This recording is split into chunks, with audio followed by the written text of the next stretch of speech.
Stray had a rule about mornings. Wake up knowing whether the sounds outside the window are the sounds of an ordinary morning or the sounds of a morning with something wrong underneath. This rule had saved his life countless times over the past 12 years of traveling. This morning, in a roadside inn somewhere between the market town of Wailu and nowhere in particular, the sound seemed ordinary. River traffic, morning vendors, and somewhere below his crew was moving around.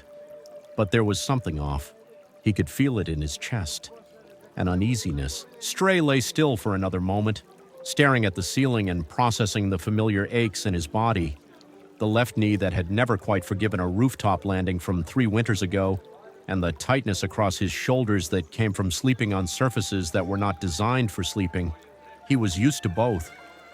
Finally, he exhaled and sat up from his mat. After running a hand through his shaggy hair, he threw on his faded tang zhuang and made his way downstairs to where the rest of his crew was. There were 4 of them altogether, as there had been for the better part of the past 2 years. Pao, who was broad as a doorframe and laughed at everything, jokes, insults, funerals probably. Mei Feng, who had a silver tongue that could get her out of any and every situation. And then there was Dusk, who was the unspoken leader of their group with a propensity for chewing on sugar canes. They were not righteous people, thieves, every one of them, just as himself. But they were consistent people, and they were the closest thing to family he had since a long time. Wailu's market was loud and dense and smelled of roasting grain and river mud. The crew split apart naturally. Pao drifted toward the grain stalls. Mei Feng melted into the cloth merchant's crowd. Dusk simply ceased to be visible, which was his particular talent. And Stray walked unhurried with his hands in his pockets and eyes taking in everything. That feeling of unease was still there. He lifted 3 rice cakes from a distracted vendor, a small pouch of dried plum from an unattended cart, and 2 copper coins that had fallen between the slats of a merchant's table. Morning business as usual. He was halfway through his second rice cake when he noticed the black cloth, strips of it, hanging from doorways and window frames that meant morning. A merchant had a strip tied to his cart pole. A woman at the well wore a dark ribbon at her wrist. 2 men speaking near the grain stalls had black bandanas around their heads. He drifted toward the 2 men, passing close enough to hear. Only just reached us yesterday. A 3 days ride. My wife's cousin came through from Shenjing a few weeks ago.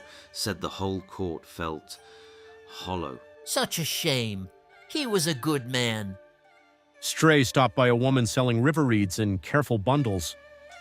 The mourning cloth. What happened? You haven't heard. Oh, the king of Cangfeng. He's dead. The king of Cangfeng is dead? They made the announcement yesterday.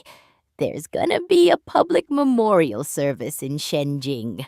The world didn't stop.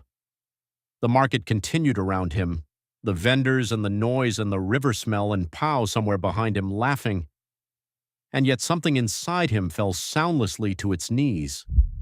He became aware, slowly, of the warmth on his face. He raised a hand and touched his cheek. His fingers came away wet. The woman gave him a tired but sympathetic look. He was a good king. We all grieve. Somewhere behind him, Mei Feng called his name, and the sound of it pulled him back into his body, back into the market, back into the man he had spent 12 years becoming. He wiped his eyes, turned and walked away. All around him, black cloth moved in the wind. All around him waved symbols that his father was dead.